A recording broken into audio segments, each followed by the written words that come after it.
ओम शांति। 21 मई 2024 मुरली revision साकार रूप से चले हुए मधुर महावाक्यों का। आज बाबा ने ज्ञान का सार 3 बिंदु आत्मा, परमात्मा और ड्रामा के बारे में समझाया है, रिवीजन कराया है। साथ ही साथ ये भी समझाया कि याद में नवीनता कैसे लाएं जो आत्मा सहज पावन बन जाए और कैसे महादानी बन सकते हैं, उसका वरदान दिया और बोला कि विशेषताएं प्रभु प्रसाद हैं बच्चों, इन्हें बांटो और बढ़ाओ। तो बाबा ने सबसे पहले परमात्मा के बारे में बताते हुए कहा वो ऊंचते ऊंच है, तो उसके बारे में सिद्ध करने के लिए ये कहा कि बाबा का कोई बाप नहीं है। शिव बाबा वंडरफुल बाप, टीचर और सदगुरु है। वो ना, उनका कोई बाप भी नहीं है, वो किसी से कुछ सीखते भी नहीं है, उन्हें किसी गुरु की भी दरकार नहीं है। तो ऐसा तो कोई है नहीं दुनिया में जिसका कि कोई बाप नहीं है, पर शिव बाबा ऐसा है जिसका कोई बाप नहीं है। तो ये इससे सिद्ध होता है कि वो ऊंचते ऊंच है।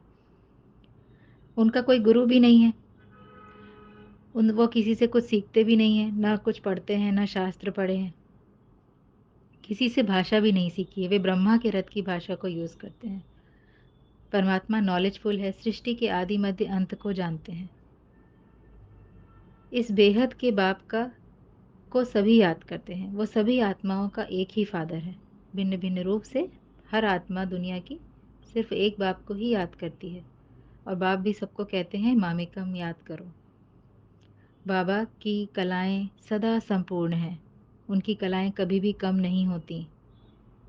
जैसे ज्ञान सूर्य, सूर्य की रोशनी हमेशा वैसे ही रहती है, वैसे बाबा भी हमेशा उनकी कलाएं संपूर्णता की ओर ही रहती हैं, संपूर्ण रहते हैं। वे पतित पावन हैं।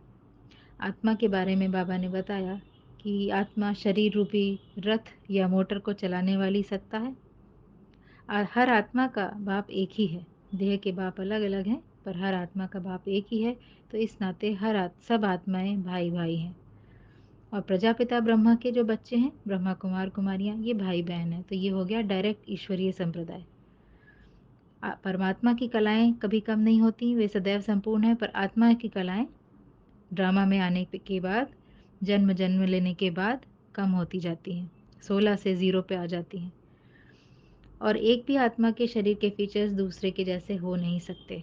आत्मा को बाबा ने आज एक्टर के तौर पे बताया कि आत्मा एक्टर है और हर एक्टर एक जैसा हो नहीं सकता। तो हर एक्टर दूसरे से भिन्न है। एक्टर आत्मा जो है वो शरीर के द्वारा डांस करती है, पार्ट बजाती है। मनुष्यों को एक्टर नहीं कह सकते, मनुष्य तो पार्ट है, कैरेक्टर है, और आत्मा जो उसको बजा रही है वो एक्टर है। फिर ड्रामा के बारे में समझाते हैं कि ड्रामा में बाबा ने समझाया है कि अब तुम शूद्र से ब्राह्मण और फिर ब्राह्मण से देवता बनते हो।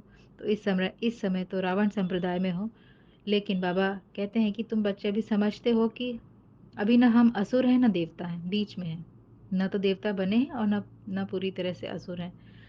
तो असुर नहीं है, देवता नहीं है, बीच के हैं, तो सभी कूटते रहते हैं। फिर कहते हैं ये खेल है और खेल बड़े मज़े का है। नाटक तो मज़ा देखने के लिए जाते हैं ना, जब नाटक में जाते हैं तो मज़ा देखने जाते हैं। वो हद का ड्रामा है और ये बेहद का ड्रामा है। तो ये पूरा सृष्टि पे जो रंगमंच पे जो दुनिया जिसको हम पूरी कंप्लीट रियलिटी समझ के बैठी है आत्मा, ये सिर्फ एक ड्रामा है। और ड्रामा में क्या होता है, एंटरटेनमेंट होता है, मज़ा होता है। बाबा कहते हैं ये सिर्फ तुम बच्चे ही जान सकते हो, वो भी नंबरवार पुरुषार्थ अनुसार जानते हो। देवता है तो जान भी नहीं सकते। श्री कृष्ण जो है वो भी ड्रामा में पार्ट है। उसका तो टीचर माँ बाप गुरु है, टीचर और माँ बाप हैं, गुरु तो उनकी भी नहीं है, गुरु की ज़रूरत ही नहीं है, क्योंकि श्री कृष्ण जो है वो सदगति में है। तुम ब्राह्मण जो हो, ये पार्ट जो है वो सबसे ऊंच है। ब्राह्मण पार्ट सबसे ऊंचा है। ये बेहद का ड्रामा है, अनादि है, बना बनाया है, अविनाशी वर्ल्ड ड्रामा है। तो आत्मा को पावन बनकर स्वर्ग में जाना है, जो कि वंडर ऑफ द वर्ल्ड है।